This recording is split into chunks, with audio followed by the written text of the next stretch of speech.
শিক্ষার্থীবৃন্দ, সি প্রোগ্রামে নতুন একটা ভিডিও নিয়ে আসলাম। স্ক্যান অ্যাপ ব্যবহার করে ছোট প্রোগ্রাম কিভাবে ব্যবহারকারীর কাছ থেকে ইনপুট নিয়ে একটা যোগ করে সেটার আরেকটা প্রোগ্রাম দেখতে পাচ্ছি যে হ্যাশ ইনক্লুড stdio, এটা একটা হেডার ফাইল। তারপর একটা int মেইন, এটা একটা মেইন ফাংশন। তারপর আছে int n1 n2, এখানে n1 n2 দুটা ভেরিয়েবল। int হলো পূর্ণ সংখ্যার জন্য int ব্যবহার করা হয়েছে। তারপরে লেখা আছে printf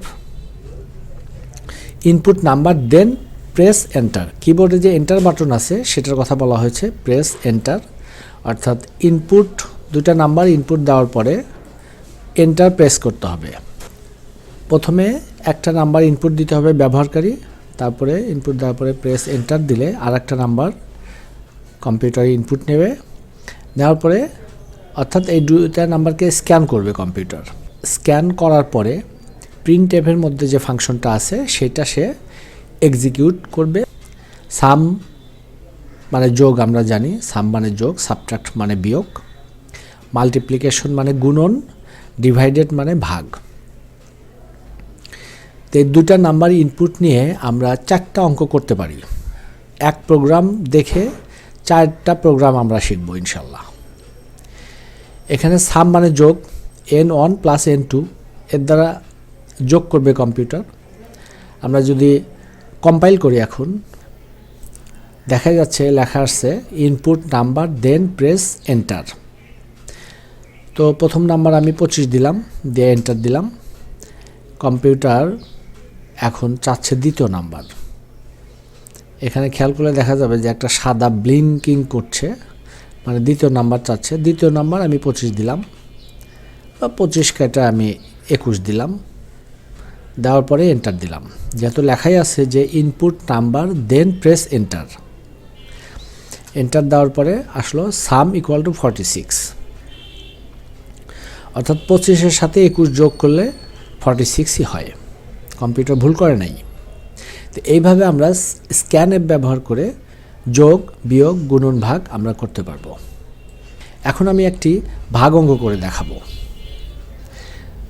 তো সামের বদলে আমি লিখব হলো এখানে divided ED, divided percentage D ঠিকই থাকবে, আর n1 যোগের বদলে আমি এখানে দেব ভাগ।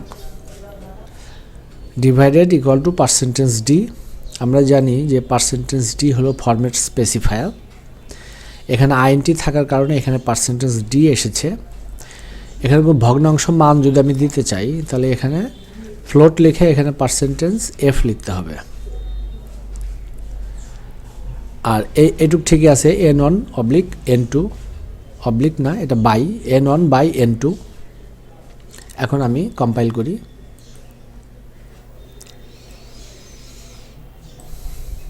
ইনপুট নাম্বার দেন প্রেস এন্টার, ইনপুট নাম্বার দিলাম 36, আবার একটা নাম্বার দিলাম 22, দেওয়ার পরে ডিভাইডেড 1, অর্থাৎ 36কে 22 দিয়ে ভাগ করলে ভাগফল 1ই হয়।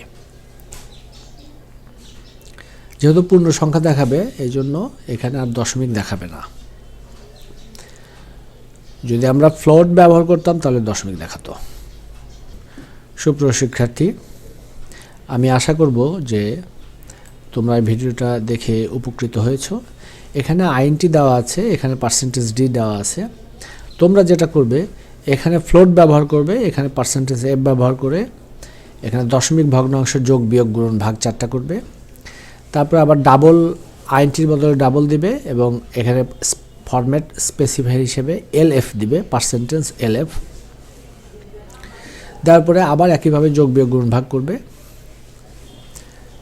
এইভাবে তোমরা প্র্যাকটিস করে নিজেকে সমৃদ্ধ করবে আশা করি। সবাইকে ধন্যবাদ।